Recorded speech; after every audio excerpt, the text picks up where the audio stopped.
Hey, AfterBuzzers, this is the Outlander After Show, and we're talking slavery. Yay! Stay tuned. You're tuned in to AfterBuzz TV, the ESPN of TV talk. Now, let the buzz begin. Hello.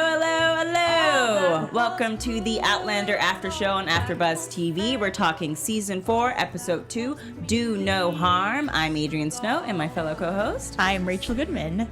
All right. So, yeah, guys, we're talking slavery. Yeah. And you sounded so happy. I knew it was coming. I was like, if I come back for Season 4, I know we're going to have to talk about slavery. Do I really want to talk about slavery? But we're going to talk about slavery. First thoughts. Yeah. Oh, sorry. Before we go into first thoughts, I just want to remind everyone to stay tuned at the end of the show for our prediction segment, as well as our special segment, Book to Screen. All right. First thoughts. Overall thoughts. I thought I loved how they tied in the title with the recurring theme with Claire, which is always a physician's need to do no harm and do the least amount of harm. Always try to save the patient, but do the best thing for the circumstance. Yeah. So, and I knew we were going to go somewhere with that. I love how they tied it all together at the end. Yeah. I know. I thought the episode was okay. I think this is also not. This is a discussion that's also being had with other people who have viewed the show and critics and such about how they handled just the slavery storyline. And the story is about Claire and Jamie, that is true, but it did, for me at least, this is the moment where I really noticed that sometimes the secondary characters are occasionally not as fleshed out. Yeah. And maybe that's something that has always kind of been the case, and I haven't really picked up on it, but when it came to the time to tell a story about slavery, it's just, I don't know. I guess I expected it to be handled better. And so, I don't know. But overall, it was okay. I read, I was looking at different interviews on Variety. They were saying that, the writers, they didn't even know how to handle it exactly. Yeah. And a lot of them were actually debating upon doing it differently and just writing it a different way. So apparently they did. Yeah. They did write it differently from the book. But yeah, but it just, there was a lot of discussion in the writer's room before they got to this episode and had it come out the way that it did. Yeah, I think it... I also do the Doctor Who After Show on Sunday nights at 9 o'clock. Just a little small plug there. And yesterday they had an episode that pertained to Partition of India. And so I think what Chris Chibnall did really well is that he understood that maybe that's not a story that he or a fellow person of color should be telling. And so he brought in someone who is actually, I believe, Vinay Patel is Indian, I want to say, to write the story. And I think just having that kind of inclusion behind the scenes would help with the handling of this story better. Yeah. It's not to say that oh my gosh, Diana Gabaldon can't write these stories, or that the woman that they chose, who was a white woman, to write the screen version of this or adaptation of this, can't write it as well. It's just, I think it helps to have voices from people who are Black or, descendants of slaves, to kind of come in and say, well, this is what, what's been passed down to me as a story from that perspective, just to kind of give you an idea of I don't know. Yeah. It's a delicate subject, especially in 2018, especially because it's been around for so long.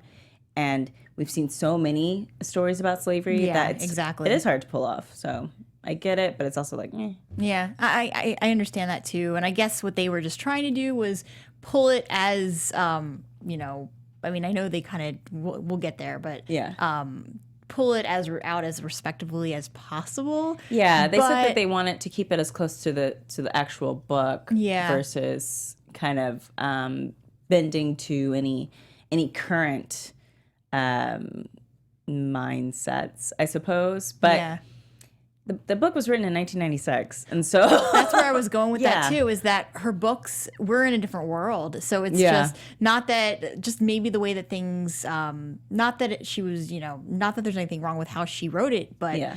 just even, just being here 22 years later, it's just, you can feel, like I almost feel sometimes when we watch Outlander that I can sense the writing, because I can sense Yeah. that the show, not that the show itself is outdated because it's a very modern show, but some of the topics and some of the ways that they, like some of the plots that we get to feel like a dated, like, oh, I'm reading a 1990s romance novel. Yeah, and there's nothing wrong with that. Yeah. Get down with the get down. But it's also, I think it's important to understand that you can still tell the same story and include voices that maybe, Diana would not have included in 1996. Yeah. And it'll still be the same story. You're just fleshing out those characters a little bit more. But let's go ahead and get into the actual episode. So we open up with them just post Bonnet and his craziness. Didn't really get to see, they buried Leslie, just off the river. Is that correct? They I believe so, buried yeah. him off the river. Jamie was complaining about it because he wanted to give him a proper burial. Yeah. The thing that really made me, the way they started off the episode, they really downplayed the effects of Stephen Bonnet, and I wanted to see that more. We didn't need too much more, but that's where I felt like the episode started off kind of in the wrong direction. And they should have shown, show us a little bit of how you're going to deal with this. Yeah. Claire, she wasn't raped or sexually assaulted, but he was really close to getting there with her, and just everything she went through, everything Jamie went through. Yeah. And I get it. We're picking up, obviously, with, after some time has passed. But I wanted to see the aftermath of how they felt with that whole situation. I mean, I think even last episode we talked about how Outlander does a really good job of showing PTSD and how it affects its characters. But not to say that, I mean, they've been through so much. But, just giving, I think, the characters a little bit of space to breathe at the top after what is a very traumatic event. Like, they are penniless now. Like, they have to kind of bend to the wills of what's offered to them versus having a little bit more agency than they currently have. When they first were going to Aunt Jacosta's, they kind of had the ability to turn down an offer of becoming an heir or to turn down Tryon's offer. And now they're kind of having to juggle those things, which, just going to say I called it. I knew he was going to have to think about that offer. And I knew he'd probably be a plantation owner. So that's something that I would have liked to have seen fleshed out more. But at the same time, I don't know, maybe pacing does seem a bit weird this season, and in terms of we're clipping along pretty quickly, and there are certain beats that they could take more time with, I feel, that they have in the past that they aren't now. Yeah. Or even, the first two episodes, it's like, okay, we have, not so much in episode 2 though, but we're kind of getting, they took kind of a slow time with certain things in episode 1. And then in episode 2, it was like, okay, we didn't even get a beat after Stephen Bonnet. It was just a really quick thing. And then we went right into, meeting Aunt Jacobsta and getting into that. But with that said, thinking about it now, even in season 1, when you think about the introduction of Captain Jack, he's introduced pretty much at the top of her coming back in time, and then kind of disappears for the rest of the episode. And so we don't really see them again. So I guess that's not completely outside of what they normally do. I could have taken a little bit of more time with that. Yeah.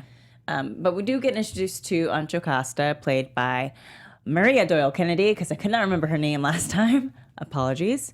And on the Tudors. She's on the Tudors. She's also S on Orphan Black. And so you've seen her around. She's been around. She also played one other character I can't think of, but she was really great in something else as well.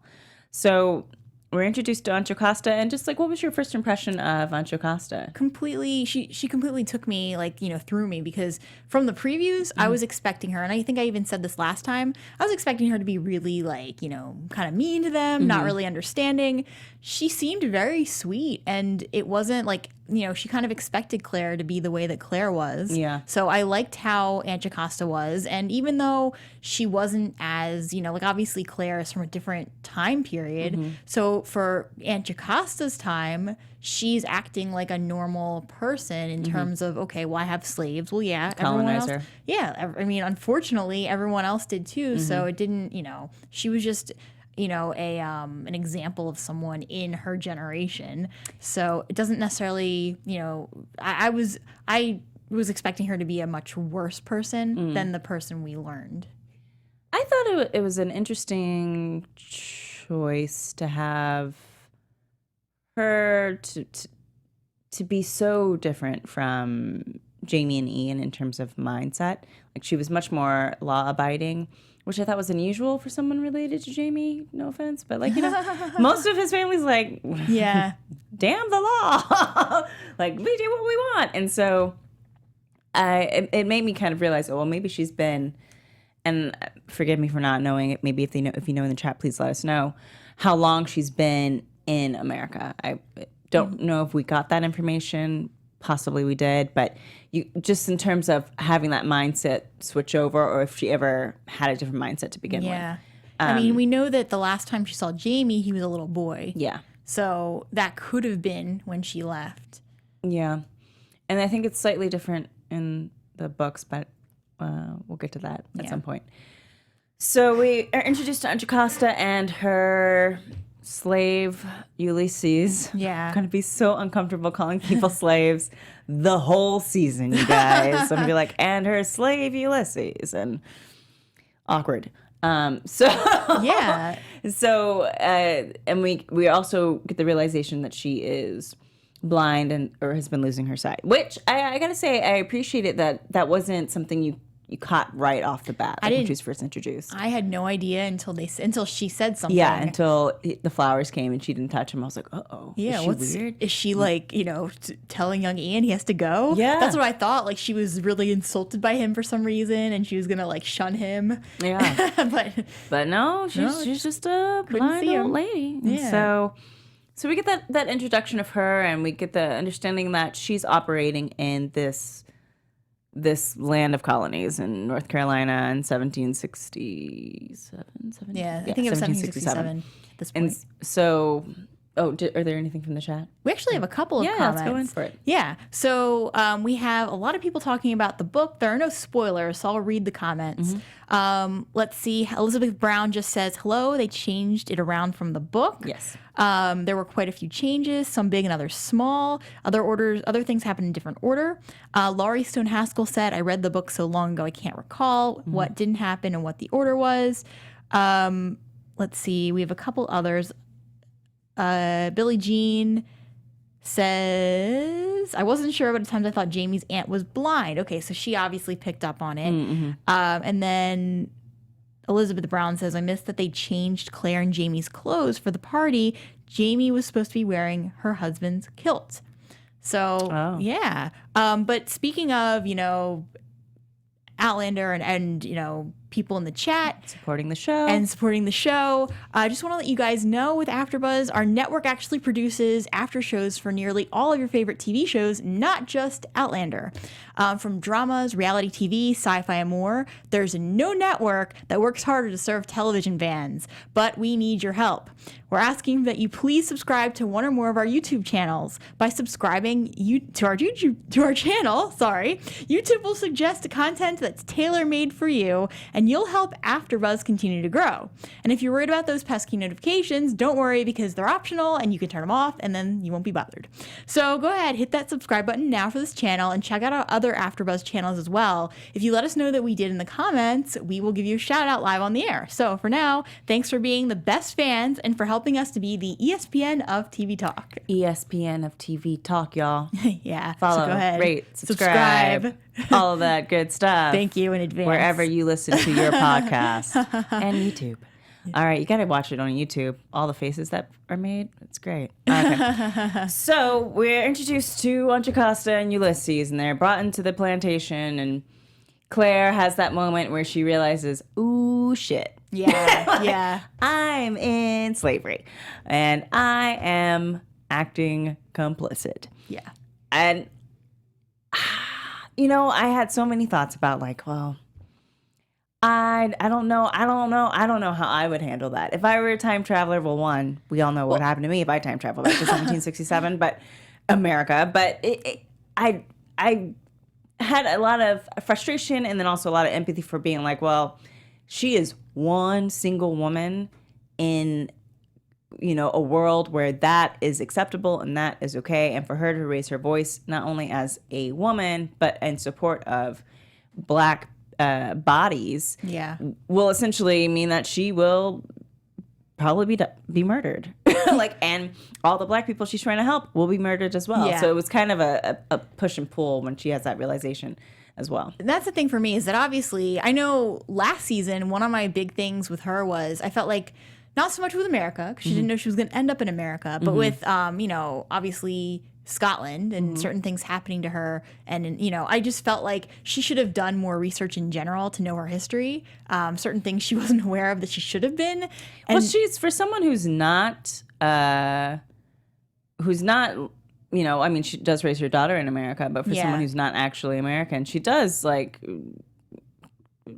know her history. Well, not even Scottish history. She's very good at hold on history. And I didn't expect her to know American history at all, or that much, because she didn't even know she was going to end up in America. But I just felt like in her situation, knowing as much as she does know, I was obviously I felt like she had the right idea to try and change things, but I felt like she should have, knowing what she knew, she should have done it a different way. To try and make a difference that way.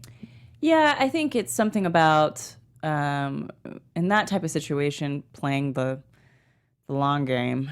And there's no easy way to really handle that, especially when you're put in a position where you are clearly going to become part of a family and a system that encourages keeping people as slaves. And so, or as property, as they brought up numerous times in the episode. I was like, we get it.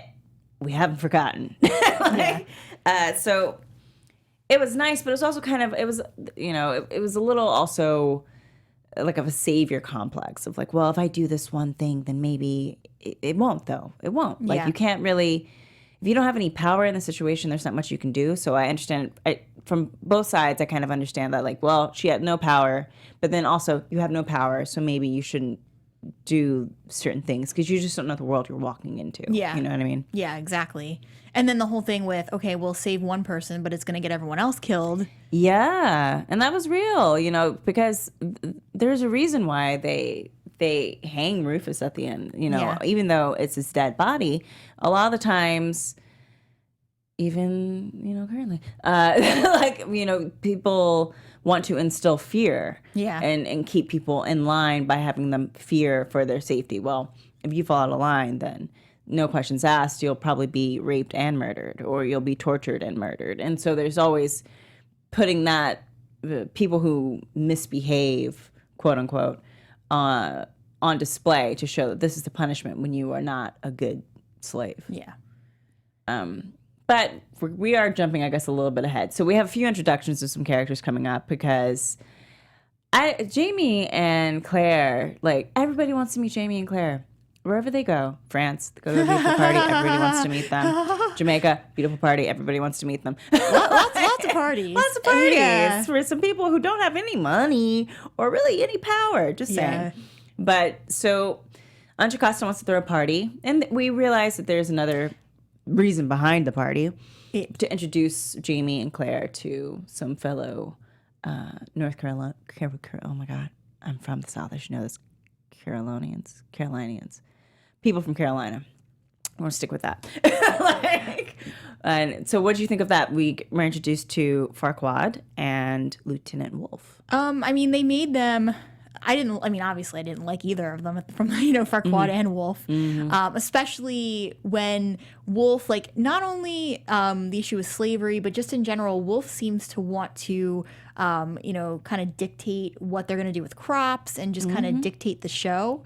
And everything, when JV was like, oh, well, we should do rice instead of wheat because the wheat's gonna, it's not gonna work with the river. Obviously, there's gonna be, if Jamie were to stay, there would have been some kind of power struggle. Yeah. Not just over everything, I think. And I think that by Jocasta's choice to name him as the heir, I got the vibe that, even the people smiling and all excited actually weren't, and that people were kind of pissed off by it. Definitely, my first impression of Lieutenant Wolf is that he was, I wrote, has a villainous turn to him, question mark, because he just seemed like bad news. Yeah. Just like when you see Bonnet, you're like, that guy seems like really handsome, surfer dude, point break, bad news. I'm never going to give up on that. Get better. Anyways, so with Lieutenant Wolf, it was kind of that, I got the impression that he wanted to own Aunt Jacosta's property when she passed. And so having Jamie there threw a wrench in his plans, because that was his intention, to kind of take over for this woman who, probably doesn't know anything. And I appreciated that moment of even Jocasta kind of speaking up to the fact that with Jamie there, it kind of gives her voice power, because she has someone there who will speak, and as a man, because that's just the times that you needed kind of a male backing in order to really have a true power. She even said, my voice doesn't have any weight. Yeah. She could have said the same thing as Jamie, and it wouldn't, the guy, Wolf would have probably made 100 different excuses. And, yeah. And even Jamie, you could tell he just kind of like bit his tongue and left. But just, even with him, it's almost like, he has this Wolf guy, like, I definitely agree with you, bad news, just there to take over. And didn't like Jamie just coming in out of nowhere and Jocasta saying, yep, here's the air. Yeah. I mean, I don't know how many times for us ladies out there you've said something and then had a man repeat what you said. The same exact thing, and everyone hears. Everyone hears and listens and agrees with him. I hate that. Story of my life. Yeah.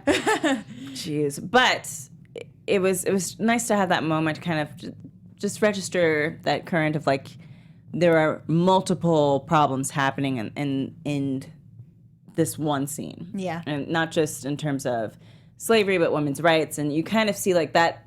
It's interesting to see the setup for what will later become the Civil War and the suffragette movement later on. Like you see like, oh, okay, there's always the seeds are there. Like Me Too, Black Lives Matter didn't come out of nowhere. The seeds are always there. Yeah. And so moving on from that, we go into a nice little moment with Ian and John Quincy Myers. Yeah. So John Quincy Myers, I believe, plays a prominent part in the book. I don't know what that is particularly as of yet, but he is pulled from the book, and we get to talk about the Native Americans. Yeah. That was one of my favorite conversations of this episode. And I love especially how, not just with Jamie, but young Ian, they can relate to the Native American people who were here. I love that they keep drawing that comparison. Yeah. Yeah. Yeah, it's nice because I think that's often often I've been having a whole like tumultuous moment in my life about the word often. So that we see that the way people can develop empathy is to see themselves in another person. And so I think that's kind of a good way, especially for Ian, who we don't really have any clue as to where he would have stood without the influence of Jamie and Claire. Yeah. But to have him kind of be like, yeah, I identify with these people and what they're going through, because this is very similar to what my own people have gone through back home. And so I'm very excited to see what their interactions with Native Americans will be, and hopefully it'll make up for some of the weirdness around the slavery. But just that moment of them talking, and it was such a weird shot of like them talking about how they feel about Native Americans and the sexualization of the Native American women, like in terms of how they feel about hairy men. I was like, okay, this is kind of a weird conversation, but it makes sense for these two men. And then the little black child, like carrying 2 buckets of water when the one guy's carrying one and doing all the work. And I was like, oh my gosh. Yeah. I get it, but can we like, I don't know. I just always want those moments. I don't know. I get it, but it's also, oh man, like, can we acknowledge that moment? Yeah, exactly. By the way, not to interrupt the conversation, but Lance Porter subscribed, so I wanted to give thank you, Lance Porter, for subscribing. Yeah, we appreciate those subscriptions and those thank clicks. Thumbs up all the way. Yeah. Is there any other news from the chat? Yeah, actually, we have a bunch of comments. Let's see. The Queen of Regal has a couple things. Claire and Jamie need to play both sides and long game goals. I agree with you completely on that. They need to leave the next 4 years so they don't get caught up in the war. And it was more Jamie's idea to get involved with slavery more than Claire. She just did the best she could with what she had. Yeah, and that's not to say that we disagree with what Claire did. I mean, No, it's not at it's a all. difficult situation to be in. I just think overall, in terms of the writing of it, there's some things I would have preferred that they just kind of fleshed out a little bit more. So, anywho, after Jamie's named heir, that's when they start plotting to maybe we can free the slaves. Yeah. And immediately I was like, nah. I wish, but See, there's no way. I thought the better way in this environment, I thought the better way for them to do it, even though it's, obviously not ideal, was just for them to kind of do everything under the table. Oh, yeah. And like, okay, well, you guys technically are still slaves, but we're going to pay you and we're going to not put you through crappy conditions and like. Ain't nothing to it but to do it. And Yeah. I think the biggest mistake Jamie had was like just trying to Do it You through the can't law. trying to be reasonable about it. Like These no, people aren't clearly reasonable they back aren't in- reasonable. Like, have you not heard your aunt talking about how Yeah. these people are her property? Like, wait for the old biddy to die. No offense. Is old biddy a bad term? I don't know. Wait for her to die and then do what you want. I wouldn't, if I had been Jamie when I was signing that paperwork, I wouldn't have even said anything. Yeah. I would have just said, cool, let's sign. Where do I Yeah. go? And then after that, I would have just changed everything under the table so that, if they, obviously, so that no one could and then come deal with the with repercussions torches. later. Exactly. Yeah. It's just so weird because, and I guess they would have to do a lot of firing of like the overseer burns and all that kind of stuff. Yeah. But Well, that's the thing, is that's what I would have done too. If I were him, I wouldn't have worked. Like the first thing I would have done was get rid of those guys that were going to cause problems and, get in people that he could trust that weren't going to do those bad things. yeah, and that, I mean, I'm sure that would be pretty difficult just because of the mindset of the time. But Yeah. But I'm sure he could have, found someone. I'm sure you could have found, hopefully. Yeah, hopefully. It didn't, for a couple that is really good at plotting things behind closed doors, I was very surprised that they wanted to be so open. And especially from Claire. Like, if you know the history of American slavery, then you should have an understanding that you should be really secretive. Like, if you learn nothing from the history of it, is that most of the things that happened that were about freeing the slaves happened behind closed doors and with limited people talking about it. For people that didn't agree. And especially considering where they are, too. Yeah. It's not even like if she was in Massachusetts or Pennsylvania, it would have been a different story. But Well, she's even then, though, it's yeah. still a colony, and it wasn't quite. I think slavery was happening even in all the colonies Yeah, it at the was. time. It was, yeah. But it's also, she knows that there's about 98 more years of it. So, like, just think about it.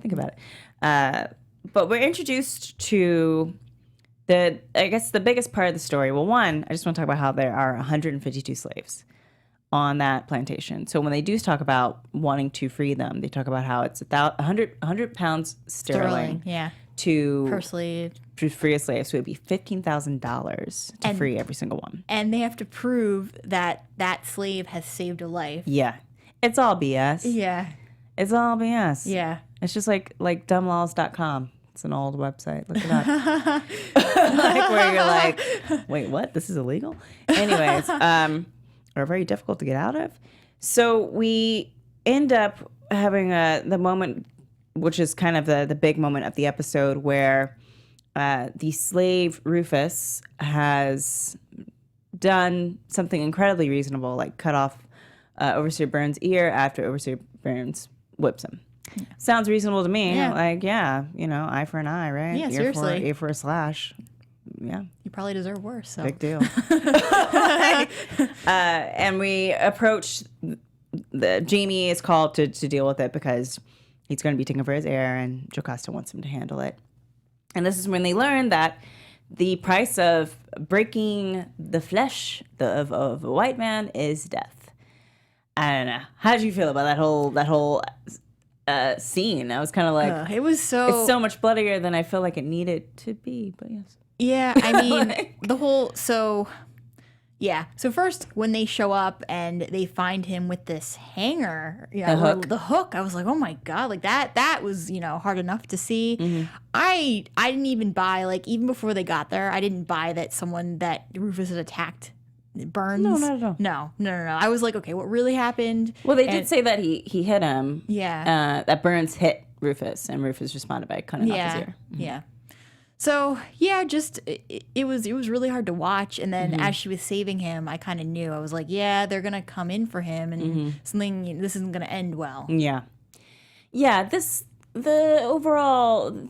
thought maybe it was just especially, we'll get there, but just the whole idea of them hanging him by the hook.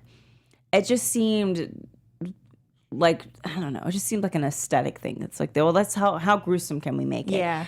And I encourage writers, though I am not one, to really, I know it's complex because you want to show that slavery was brutal, but we really know that slavery was brutal. If you don't know that slavery was brutal, if you happen to go through the Texas educational system at this point and you think that they were volunteers or employees, I'm from Texas, I can say this. Like, I'm here to tell you, no, slavery was really brutal. But at the same time, if you're just showing the brutality for brutality's sake, then maybe you need to reconsider that. Yeah. Like, if you can't put a proper story, a backbone to the story behind the brutality that you're showing, maybe don't show it. Yeah. Because it just seemed like the hook in the stomach, if they wanted to show Claire dealing with his injuries, there could have been a different way. Yeah, there could have been. I mean, they could have needed her for anything, and they didn't have to show him hanging like that. They could have just shown, maybe without getting too, close up on that, and then her operating on him. Now, I do get why they would have to show him with an injury, and why they'd show her. Well, the whole point with her was that, do no harm. She had to make this awful choice.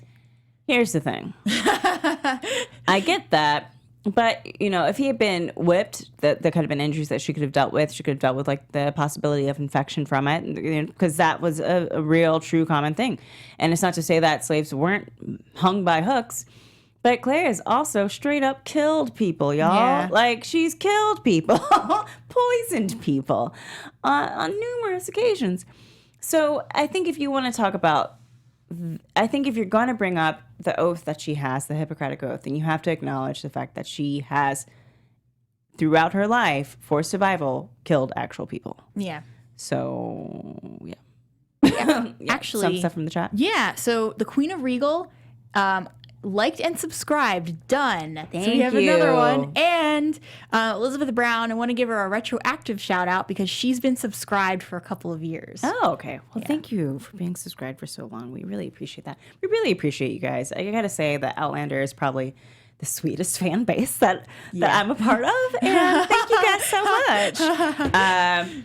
So we move on to Claire decided to take care of Rufus over Overseer Burns, I agree with that decision. Overseer Burns can live without an ear. But there are repercussions to that, as she is actively breaking the law by doing that, as he needs to be hanged because he broke the skin of a white man and it caused him to bleed.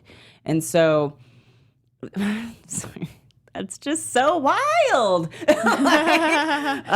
But so, by taking him in and giving him comfort, Lieutenant Wolf has made it clear, like, you have until midnight to figure this out, like, to not to figure this out, but to release him to us, or worse things will happen. Which I do like that about the episode. Yeah. If at the very beginning they showed a clock and they didn't say why, but it was the same clock they end up showing when we get back to this. I thought that worked really well. Yeah, to kind of show, like, the time, it's the counting down to the time. Yeah. And I really appreciated that there was a moment with Ulysses where he gets to kind of acknowledge that, hey, yeah, cool, you want to help, but no, you're actually endangering all of us.